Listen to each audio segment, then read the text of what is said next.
acting on a community theatre arts course that trained politically conscious actors to create their own theatre. It's stood me in good stead ever since. The belief that if you want things to change, you make it happen for yourself. At the age of 19, I found myself getting angry at the white cultural bias of my upbringing and the marginalisation of people such as myself through the racism and sexism endemic in British society. There were 4 other black women in my year, an exceptional statistic for drama schools at the time, who rarely took black students on the argument that as there was no work for us, why train us? I began to write verse dramas for theatre, and when we left, 3 of us, myself, Paulette Randall and Patricia St. Hilaire, formed Britain's first black women's theatre company, Theatre of Black Women. Paulette left the company early on to train as a director with Danny Boyle at the Royal Court Theatre, with whom she worked again as his associate director on the Olympic opening ceremony 2 years ago.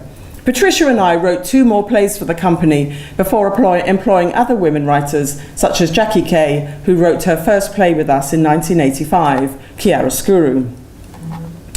I cannot overestimate the emergence and impact of black feminism on a black female British art scene and literature that had hitherto been dominated and defined by men. The first black women's anthologies were produced during this period, published by black and/or with white women in new publishing outfits.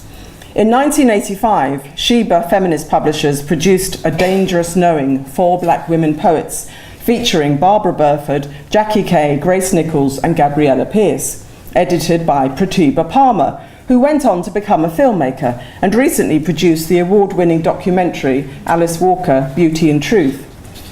Barbara Burford, who was a scientist by profession and actually a generation older than most of us, went on to publish a collection of short stories with them in 1986 called The Threshing Floor.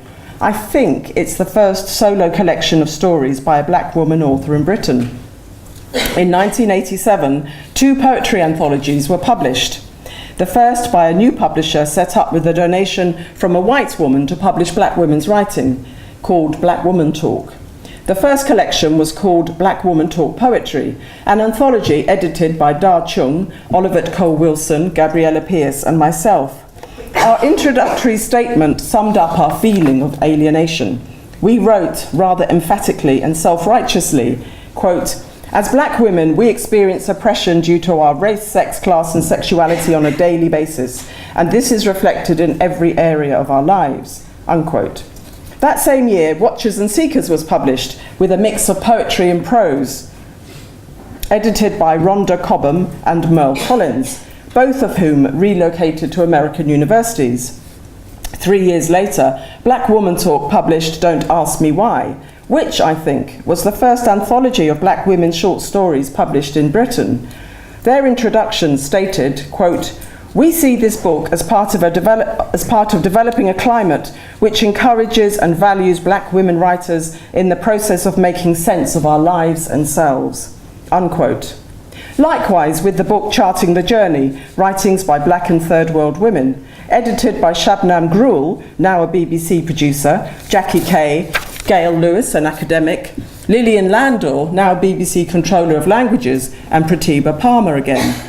The editors declared this anthology a weapon in this process of collectivization and harmonization. Many of us were young women in our 20s, and we connected with each other through an informal network as writers, artists and editors. We went to conferences, formed workshop groups, organized events, performances, exhibitions, readings, helped each other manage our arts projects, and were our primary audience and readers. Some of us were gay or went through gay periods. All of us were powerful, passionate, and proactive in placing ourselves center stage and refusing to consider ourselves as less than anyone else. It was a sisterhood, warts and all. And this underground network of self-determination and separatism was exhilarating. It allowed us to focus on what we wanted to produce, literature and art, on our own terms. On our own terms. It has rarely been the case since. We turned to African American women thinkers, activists and writers to show us the way. Even though I've cleared out thousands of books from my shelves in my lifetime, I still